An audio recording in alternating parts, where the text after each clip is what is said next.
नमस्कार दोस्तों, स्वागत है आपका मेरे YouTube चैनल पे। दोस्तों, ट्रंप ने युद्ध को 10 दिन के लिए टाल दिया है। पहले 5 दिन, उसके पहले 2 दिन, अब 10 दिन। इसका मतलब क्या है? क्या वो ईरान पे हमला करेंगे या पीछे हटेंगे? यह सवाल सिर्फ एक खबर नहीं है, बल्कि यह एक ऐसी रणनीतिक चाल है जो आने वाले समय में पूरे मध्य एशिया की दिशा तय कर सकता है।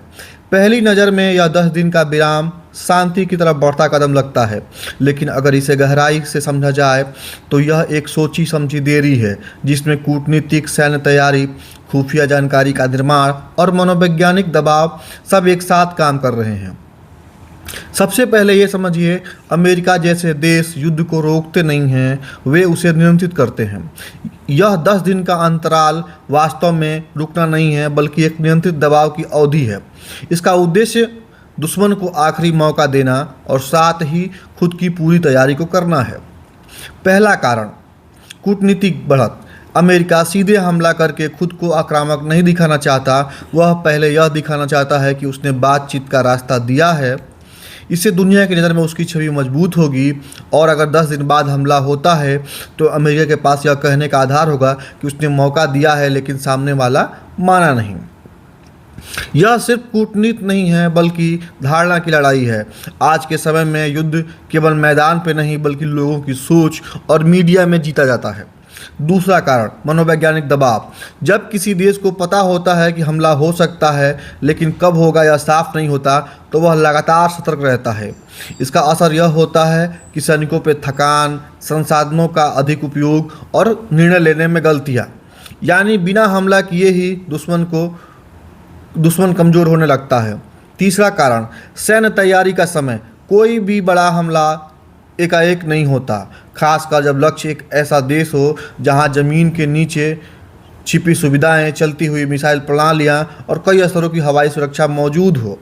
कुछ दिन पहले आपने देखा होगा कि अमेरिकन F-35 और अमेरिकन F-18 को ईरान ने मार गिराया है। इसका मतलब यह है कि रूसी S-400 उनके पास आ चुकी है। इस 10 दिनों में अमेरिका क्या करेगा? अपने युद्धपोतों को सही स्थान पर लाएगा, हवाई अड्डों पर हथियार तैयार करेगा, उपग्रहों और बिना चालक वाले यंत्रों से लगातार निगरानी करेगा, संचार और कंप्यूटर तंत्र को प्रभावित करने वाली इकाइयों को सक्रिय करेगा। यह वह समय है जब असली युद्ध चुपचाप शुरू होता है। चौथा कारण, खुफिया जानकारी को और सटीक बनाना। आधुनिक युद्ध में सबसे बड़ा हथियार बम नहीं, बल्कि सही जानकारी होती है। अगर निशाना गलत हुआ तो पूरा अभियान विफल होगा। इसलिए इन 10 दिनों में मिसाइल ठिकानों का पता लगाया जाएगा, कमांड केंद्रों की पहचान की जाएगी, छिपे हुए सुरंगों का पता लगाया जाएगा, यानी अनुमान खत्म, सटीकता शुरू। पांचवा कारण, जोखिम का आकलन। ईरान एक साधारण विरोधी नहीं है, उसके पास सीधे और परोक्ष दोनों तरह से जवाब देने की क्षमता है। अगर अमेरिका जल्दीबाजी में हमला करता है, जैसे कि वो किया है, कई जगहों पर एक साथ संघर्ष शुरू हो सकता है, क्षेत्रीय तनाव बढ़ सकता है, तेल आपूर्ति प्रभावित हो सकती है। आप देख रहे हैं किस प्रकार से ईरान ने हार्मुज की खाड़ी को ब्लॉक कर दिया है, जिससे न तो जहाज आ पा रहे हैं न जहाज जा पा रहे हैं।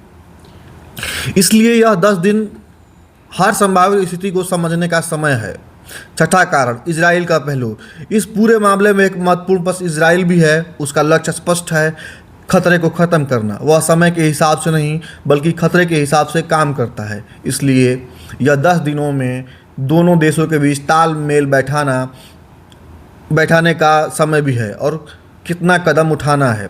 सातवां कारण, आर्थिक प्रभाव को नियंत्रित करना। मध्य पूर्व में अचानक युद्ध बढ़ने से पूरी दुनिया की अर्थव्यवस्था प्रभावित हो सकती है। तेल की कीमतें बढ़ी हुई हैं। आप इस समय देख रहे होंगे कि ब्रेंट क्रूड की प्राइस $104 के आसपास चल रहा है और वैश्विक अस्थिरता बढ़ी हुई है। अमेरिका धीरे धीरे आगे बढ़ता है।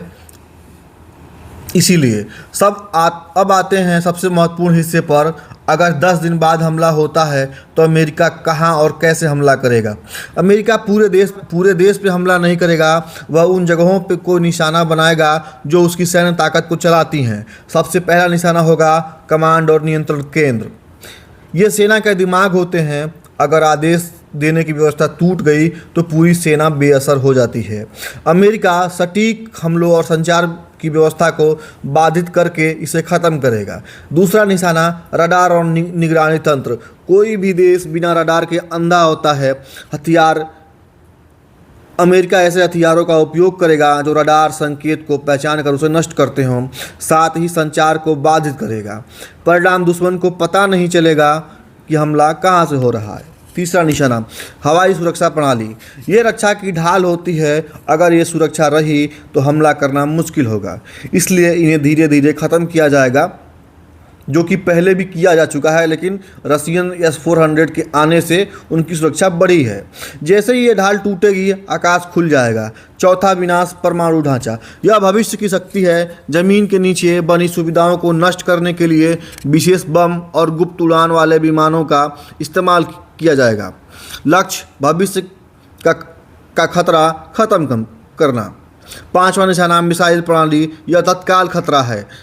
अभी आपने कुछ दिन पहले देखा ही है कि ईरान ने लगभग 4000 किलोमीटर दूर डिएगो गार्सिया पे मिसाइल से हमला किया। एक तो उन्होंने असफल कर दिया, लेकिन दूसरा बीच में ही गिर गया किसी तकनीकी दिक्कत के कारण।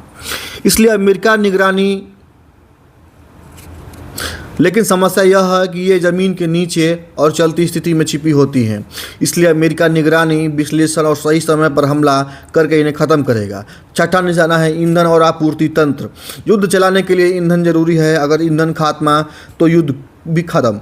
इसलिए ईंधन भंडार, परिवहन मार्ग और आपूर्ति केंद्रों को निशाना बनाया जाएगा, जैसा कि आप देख चुके हैं। अब बात करते हैं हमला कैसे होगा। यह पारंपरिक युद्ध नहीं होगा, यह कई स्तरों पर एक साथ किए जाने वाला सटीक हमला होगा। पहला चरण संचार व्यवस्था को बाधित करना, दूसरा रडार और हवाई सुरक्षा खत्म करना, तीसरा महत्वपूर्ण ठिकानों को नष्ट करना, लगातार निगरानी और छोटे हमलों से दबाव बनाए रखना। यह एक क्रमिक रणनीति है जहां हर कदम अगले कदम को आसान बनाता है। अब सबसे बड़ा सवाल, क्या अमेरिका पीछे हट सकता है? हाँ, लेकिन कुछ शर्तों पे। अगर बातचीत सफल होती है तो वह सीधे युद्ध से बच सकता है, लेकिन दबाव बनाए रखेगा। अगर समझौता नहीं हुआ तो सीमित लेकिन प्रभावी हमला निश्चित है, और इजराइल वह अपने स्तर पर कार्रवाई जारी रख सकता है। इसलिए संघर्ष का पूरी तरीके से ख़त्म होना कठिन है। अंत में सच्चाई यही है, यह 10 दिन का विराम शांति नहीं, एक उल्टी गिनती है। या तो इस दौरान समझौता होगा या फिर इसके बाद हमला होगा। आधुनिक युद्ध में जीत उसी की होती है जो समय को नियंत्रित करता है, और अभी अमेरिका वही कर रहा है। दोस्तों, अगर आपको हमारा कंटेंट पसंद आया हो तो चैनल को लाइक करिए और सब्सक्राइब करिए, शेयर करिए। धन्यवाद।